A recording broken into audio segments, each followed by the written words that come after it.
Salut tout le monde, j'espère que vous allez bien. On se retrouve oui, pour le débriefing de WW Raw. Et donc la grande question que tout le monde se pose, est-ce que le show rouge a changé? On l'a vu, il y a eu une audience cataclysmique la semaine dernière, c'était 1,5 million. La WWE nous a dit qu'ils avaient compris, qu'ils nous avaient écoutés, et au final, eh bien, que toutes les choses avaient été réglées. Alors bien évidemment, tout ne sera pas réglé en un show, mais en tout cas, s'il y a besoin de le préciser, ils avaient compris. Comme il y avait quelques années d'ailleurs où ils avaient aussi compris. Donc la question est de savoir, est-ce que c'était que des paroles ou était-ce finalement des actes qui ont eu lieu? Bon, en tout cas, il y a eu des retours à TLC. Le pay-per-view d'ailleurs est de bonne qualité. Je vous invite bien sûr à aller voir ma vidéo débriefing que j'ai fait hier soir sur Wrestling Football. Mais concrètement, est-ce qu'on peut être satisfait de ce show? Ma réponse est non. Ma réponse est non parce qu'il y a eu des belles choses. Mais au final, tout reste malheureusement trop plat. On va faire rapidement un résumé du show rapidement. On a eu donc, alors c'était les retombées de ce qui s'était passé à TLC. On notera bien sûr le retour de Charlotte Flair et d'Azuka. Il y a eu un segment en début d'émission. Un match qui a été remporté par Shayna et Nia Jax contre la team Mandy Rose et Dana Brooks. Ensuite, on a eu la Hot Business qui était là et qui a notamment fait un petit segment, une photographie avec R-Truth, parce qu'il faut bien que R-Truth soit là. On a également Jeff Hardy et Matt Riddle qui sont venus, qui ont un petit peu teasé tout ce qui allait se passer. Angel Garza qui a battu Drew Gulak. On a eu donc Charlie Caruso qui a croisé AJ Styles et justement il y a eu un Miss TV avec comme invité AJ Styles. AJ qui a donc demandé des explications et le Miz finalement a découvert qu'il n'avait pas caché réellement sa mallette et donc il lui fallait rendu. Voilà, on en parlera bien sûr après. T-Bar qui a battu Ricochet, la Hot Business comme je vous l'ai dit qui a battu les Hardy Bros, donc Riddle et Jeff Hardy. Jason Rikers qui ont battu les Grand Métalliques. Randy Orton et Bray Wyatt, donc vous le savez ce qui s'est passé donc à TLC. D'ailleurs, il y en a qui étaient désolés que ce soit une poupée. Non, il fallait qu'ils crament. Vous êtes demeurés ou ça se passe comment? Il y a les fans de catch des fois. Non, mais je parle pas de tout le monde, je parle de ceux réellement qui ont dit ça. Ceux qui ont dit ça, vous êtes réellement demeurés ou ça se passe comment? Enfin bref. Donc Randy Orton est venu, il y a eu le retour d'Alexa Bliss qui a notamment parlé avec Randy Orton. Charlotte Flair et Asuka qui ont battu donc Peyton Royce et Lacey Evans. Et enfin le main event, Drew McIntyre, Sheamus et Keith Lee qui a donc battu John Morrison, le Miz et AJ Styles. Et juste après d'ailleurs, il y a eu un Brogue Kick de la part de Sheamus envers Keith. Bon, ce show n'est rien qu'en le comptant, rien qu'en vous le résumant, bah, je suis au gré de vous dire qu'il n'y a rien qui, pour ainsi dire, nous a. Attends, j'ai baissé un peu le son. Voilà. Qui nous a. On va dire, il n'y a rien qui m'a hypé. Enfin, si, il y a une chose. Alexa Bliss. Alexa Bliss, ça m'a un petit peu réveillé. Mais je suis au regret de le dire. Les matchs ne m'ont pas hypé. Tous les segments qui ont été proposés, que ce soit le segment de Charlotte, le segment de la Hard Business, le segment de la part de, voilà, vous voyez quelque part c'est de Miss TV. On a eu ensuite, donc à part le segment d'Alexa Bliss et de Randy Orton, il n'y a rien eu d'autre. Au niveau des matchs, il n'y a pas quelque chose qui m'a marqué. Je veux dire, il n'y a rien qui m'a fait dire putain, ça c'est un match de ouf. Il n'y a pas eu le momentum. Les semaines précédentes, il y avait quand même les matchs qui sauvaient un peu le show. Là, il n'y a absolument rien eu. Il y a eu des choses intéressantes, mais il n'y a pas eu des moments incroyables. Il n'y a pas eu l'exemple typique. Et justement, on va parler du rare moment qui a été proposé. Alexa Bliss. Randy Orton, Alexa Bliss. Et c'est vrai que c'est là, clairement, ça c'est une bonne idée. Encore une fois, quand c'est bien raconté, la WWE sait faire des choses comme jamais. Alors oui, j'ai reprécisé tout à l'heure, ceux qui ont pensé que c'était qu'une poupée et pas le vrai, et pas Bray Wyatt, vous êtes demeurés. Vous êtes demeurés parce que certains se disent, oh là là, il aurait dû. Non, bien évidemment que quand on crame un homme, c'est hyper dangereux. Alors, juste, on va juste répéter. Parce que ceux qui disent ça, en fait, c'est ceux qui disent, ouais, mais moi je suis pas catcheur, je peux pas savoir. Fermez vos gueules. D'ailleurs, il y en a qui a dit, ouais, mais c'est du sport. Depuis quand on crame des gens dans du sport? Cite-moi un sport où on crame des gens. Si tu me dis un sport, d'ailleurs, dans le sport, la lutte amateur, on crame pas des gens. Donc ferme ta gueule à un moment donné, voilà. Mais bon, pour revenir à ce moment-là, c'était un moment très intense. C'était le moment très intense de l'émission, clairement. Alexa, c'est bien qu'elle soit revenue. On va pouvoir un petit peu découvrir ce que Alexa a proposé. C'est vrai que comme elle était avec, comme c'était souvent Bray Wyatt qui prenait le relais, là on se retrouve avec finalement une Alexa Bliss qui va se sublimer, qui va essayer de se réveiller et au final, bah, on a pu le voir. Le décor est bien, la proposition est bien, le segment est bien, donc forcément c'est quelque chose d'intéressant. Et il n'y a que ça, il n'y a rien d'autre parce que on va lancer la palette parce que regardez, juste après, on a eu ce match. Alors, je vais mettre depuis le départ, comme ça va être réglé. On a eu ça. Donc, il y a eu le segment au début, avec Asuka et Charlotte Flair. Charlotte qui se met à bondir dans tous les sens, limite la femme la plus heureuse du monde. Déjà, il aurait fallu qu'on m'explique pourquoi Asuka et Charlotte sont amies. Je précise pour votre information personnelle que Charlotte et Asuka, aux dernières nouvelles, avant qu'il y ait cette blessure, n'étaient pas amies. Donc il va falloir, déjà il faut commencer par ça.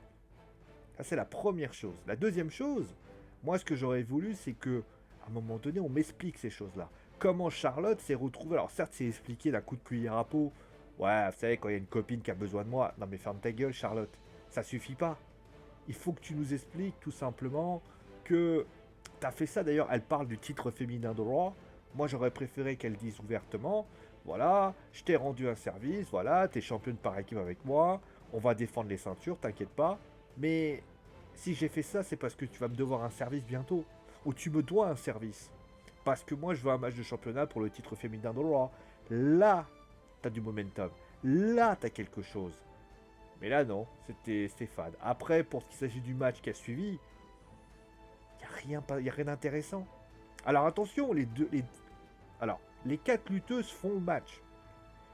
Mais y a pas, c'est pas bon. Shayna et Naya sont égales à elles-mêmes. Dana fait un bon match. Moi, j'ai plutôt trouvé ça intéressant. Mandy fait quelque chose d'intéressant. Mais c'est pas un match qui tu vas crever le plafond. Vous voyez ce que je veux dire? C'est pas un match où tu te lèves le matin, tu fais putain, ce quel match. Non, c'est un match comme on pourrait en trouver des matchs dans un show weekly sans plus. Et je suis encore poli, j'ai pas dit main event. Ça y est, je viens de le dire. Donc voilà. Ah bah tiens, c'est pas dans l'ordre. Ah oui, non, parce que je dois parler aussi d'autre chose. On va parler de ça aussi. Ça, c'était... Alors, ça aussi, ça m'a fait tilt quand même. Donc, AJ s'est donc fait scrouer, puisque bah, il n'a pas réussi à obtenir son droit, puisque le Miz est intervenu et a caché sa mallette. Quand j'ai vu ça, je me suis dit, AJ va se fâcher.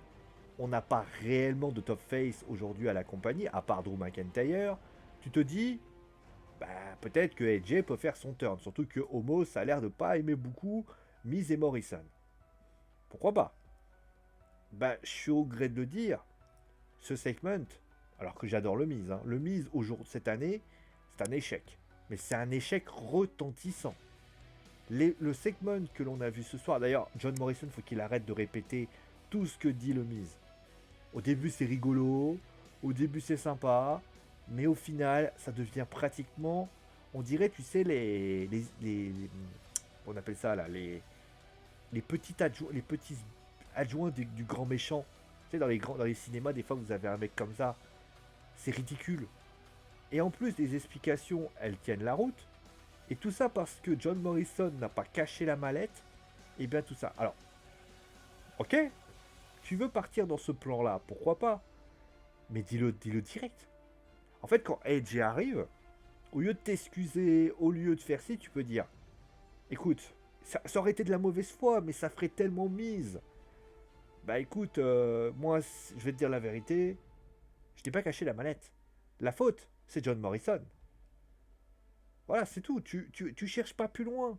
Ah, en fait, le segment, il aurait pu durer, allez, 5 minutes. Mais comme il faut étirer jusqu'au bout, eh bien, le segment a fait 10-12 minutes. Résultat, tu es obligé d'expliquer un truc, tu es obligé de t'excuser, ça prend du temps, ça tourne en rond.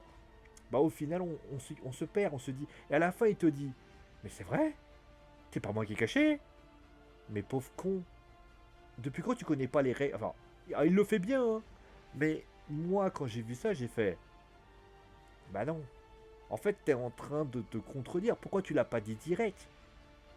Dis-le direct, on avance dans le truc, et AJ, alors voilà, en plus, même si tu l'as pas, c'est pas toi qui l'as caché, même si tu as toi qui l'as caché, AJ il réagit encore très mal, parce que je veux bien qu'il l'ait pas caché, mais aux dernières nouvelles, AJ, il était dans le match, il était dans le match, il était là pour dire, bah écoute, t'as caché la manette sur moi finalement.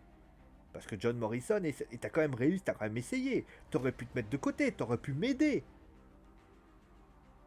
Donc au final, il la joue un peu perso, le mise. Après, d'ailleurs, s'il récupère la mallette, c'est n'importe quoi. C'est chercher la petite bête pour essayer de tirer un truc qui, pour moi, est un échec. Donc voilà, il y a ça. Bon. Alors après, il y a eu cette petite rixe entre Keith Lee et Sheamus. On en parlera plutôt dans le main event parce qu'il y a eu un après. Mais voilà, pour ainsi dire, voilà. Bon. Ensuite, on a eu ça. J'ai une question de la part de la WWE, c'est vous comptez en fait, vous savez, je l'ai dit la semaine dernière et je le répète encore, si vous voulez que votre clan soit crédible, il faut que les adversaires que vous affrontez soient crédibles. Quand la Nexus affronte John Cena, tu te chies dessus pour une raison. C'est parce que tu sois que c'est un grand méchant. C'est comme si demain Molo, de Dragon Ball Super, avait affronté Krillin ou Yamcha. Que pour ainsi dire, vous avez, je sais pas, Sasuke qui affronte Shikamaru. Bah, j'ai envie de te dire, non. Là, Retribution, ils affrontent Ricochet. On rappelle qui est Ricochet. Est-ce qu'on peut rappeler qui est Ricochet? Hein? Qui est Ricochet? Ricochet, c'est un mec qui a été champion des États-Unis par l'opération du Petit Esprit, qui était très mérité. Et juste après, bah, il disparaît. Et il est même plus aimé par Vince McMahon. Putain, la musique, elle est épique aujourd'hui. Hein. J'ai envie de dire non. J'ai envie de dire non. À un moment donné, Retribution doit affronter un top gars, pas Ricochet. En plus de ça, ils veulent qu'il y aille avec eux. Ils comptent faire quoi? En fait, ils veulent pas créer un clan, ils veulent créer une équipe de foot en fait. Faut le dire, hein, tu sais, c'est vrai qu'au PSG, il y a des blessés partout. Peut-être qu'ils se disent, bah, on va créer 23 mecs, ça va être une liste des 23 de la WWE, et ils vont participer à l'Euro 2021. Moi, je vois que ça, hein, parce qu'à un moment donné, tellement c'est mauvais, ça peut rien faire de plus. Enfin voilà. D'ailleurs, pour information, quid de Dana Brooke, qui a littéralement disparu, et sans Ricochet tout seul, ça aussi, c'est quelque chose que je ne comprends pas. Ricochet qui est tout seul, qui affronte des lutteurs par-ci par-là. Les mecs, ils sont 51. Ils peuvent pas essayer d'Iabal le détruire purement et faire quelque chose. Il y a un problème avec ce clan, et ce clan est en train de se détruire lui-même. Et ils s'en rendent même pas compte. Ensuite, on a donc ça. Je vais parler rapidement du segment, qui était franchement, qui était tout assez sympathique. Mais c'est pas le en fait, c'est pas un grand segment, c'est juste un segment de voilà, t'es champion par équipe, bravo à vous. D'ailleurs, pas de mention d'ailleurs du fait que Shelton et Cédric, c'est un peu frité. Pourquoi pas. Le match était peut-être l'un des meilleurs, le meilleur match de la soirée, clairement. C'était sympa, il y avait des belles choses, il y avait des choses intéressantes qui étaient proposées. Donc ça, on peut que être content par rapport à ça.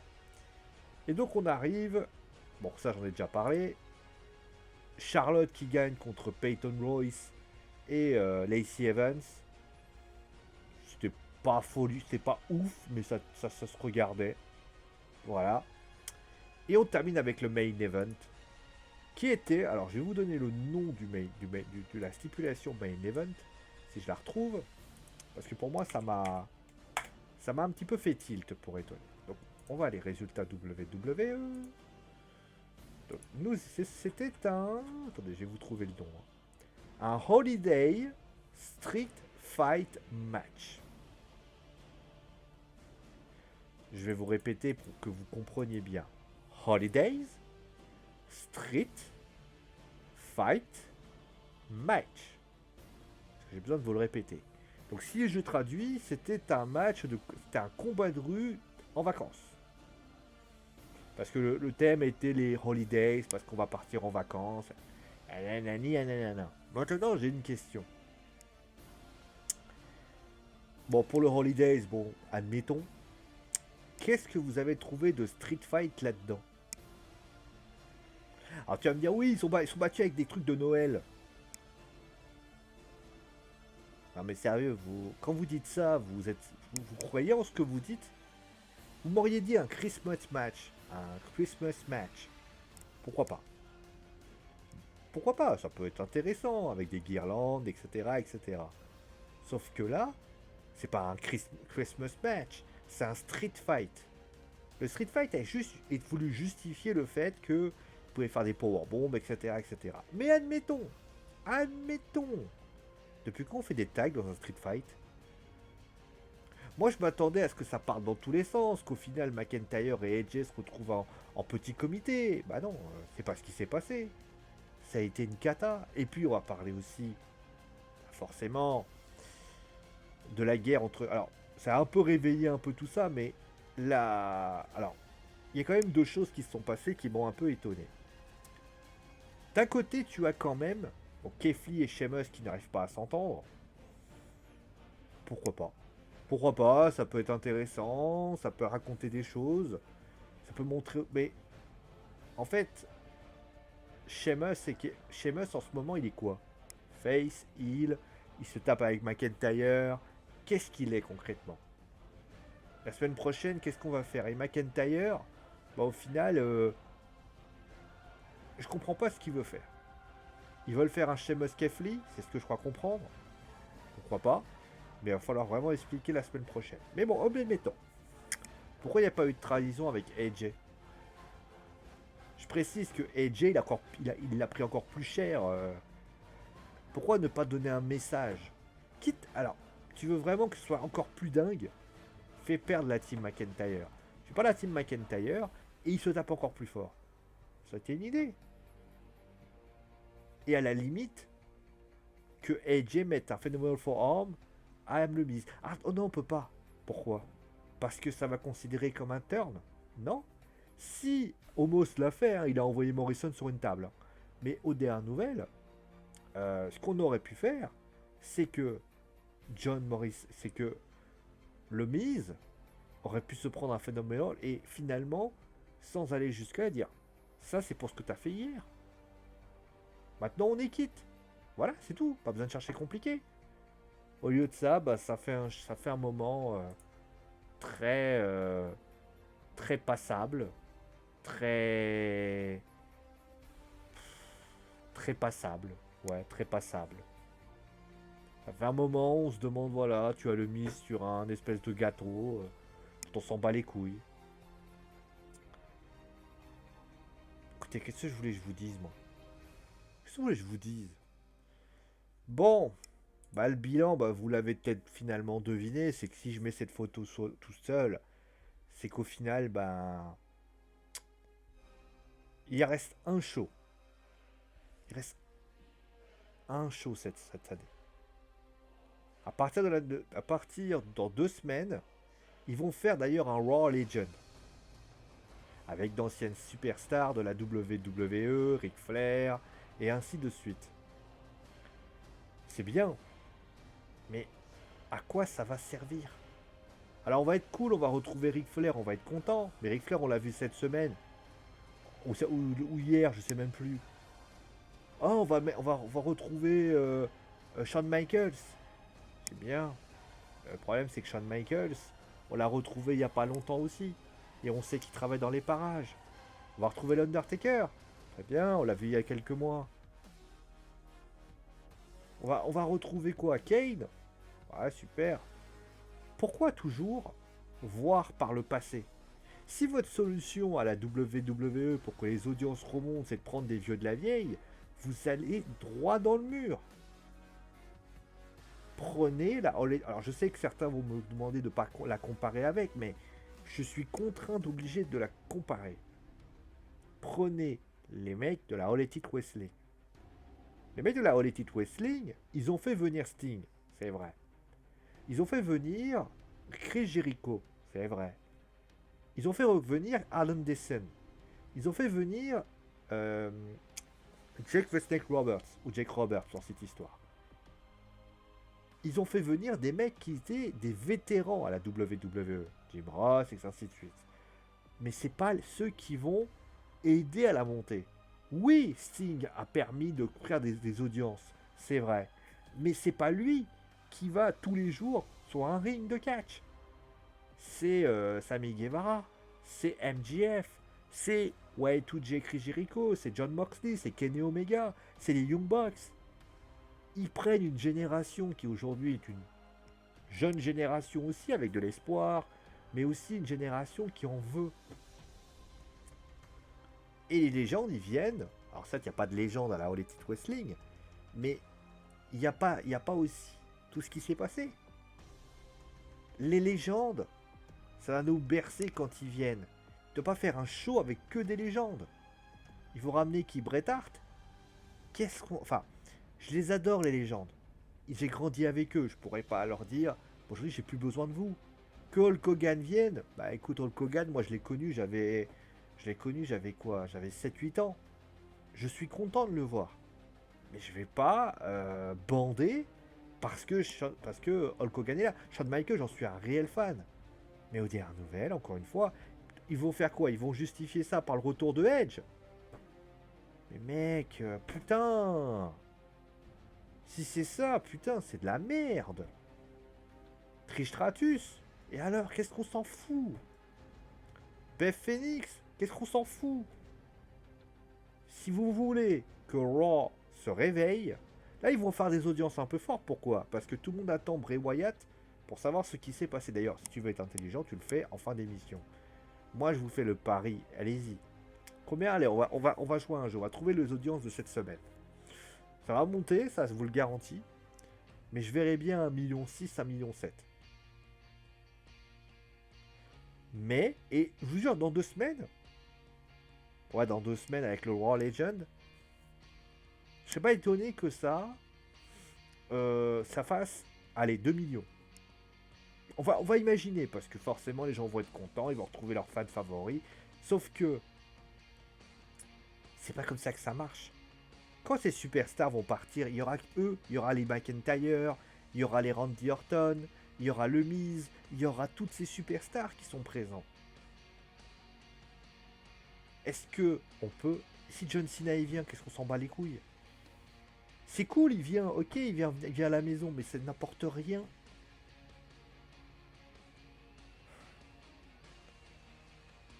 Je sais que je suis dur. Je sais que je suis casse-pied. Je sais que vous allez me dire, mais putain, mais qu'est-ce qu'il lui faut pour... Mais moi, ce que je veux... On va remettre la photo en place d'ailleurs.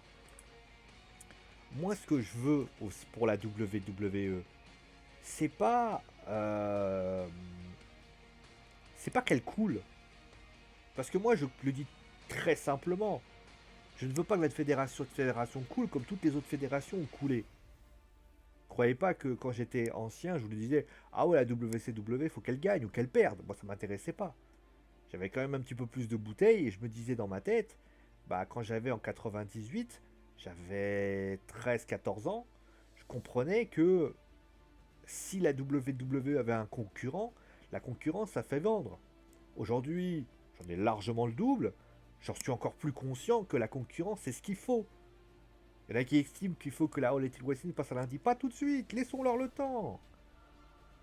La WCW n'est pas devenue ce qu'elle est en l'espace d'un an, 2 ans. Il faut prendre son temps. Et je vous garantis que Cody va savoir faire ce qu'il voulait.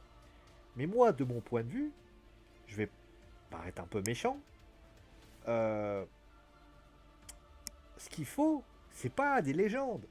Ce qu'il faut, c'est des superstars que tu mettes en avant et que tu crées de l'engouement. Tu veux un show de 3 heures, blinde tes 3 heures. Blinde tes 3 heures. Fais en sorte que tes 3 heures, on passe un bon moment. Oui, il peut y avoir des matchs de merde, mais ça, à la limite, tu dois avoir le moins possible. Tu veux faire des segments, fais des segments de folie. Des segments où tu te lèves le matin, tu fais. Chapeau bas, monsieur. Belle manœuvre. Tu fais un Raw où les storylines pètent le feu. C'est pas normal qu'à SmackDown, les storylines elles sont bonnes et que du côté de Raw, il n'y a qu'une seule qui s'en sorte.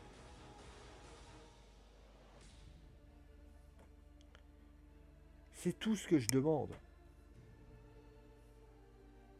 Que quand je m'assois pour regarder un show de Raw, je me dis, bordel, je vais passer un bon moment.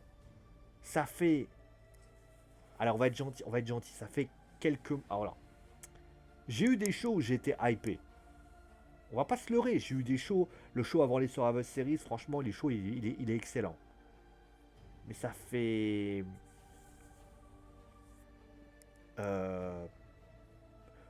presque... Ah, ça va faire un an. Non, on va être gentil, ça va faire... D'ailleurs, c'est le dernier show avec le public, je crois. C'était au mois de février-mars, où je me suis pas levé de ma chaise, j'ai dit ce show, c'est un show de ouf. C'est un show, c'est un, pas toi, même, c'est un excellent show. Tu te lèves le matin, tu fais ah ouais, putain, c'était bon. Mais c'est pas, je vais pas bander de ouf.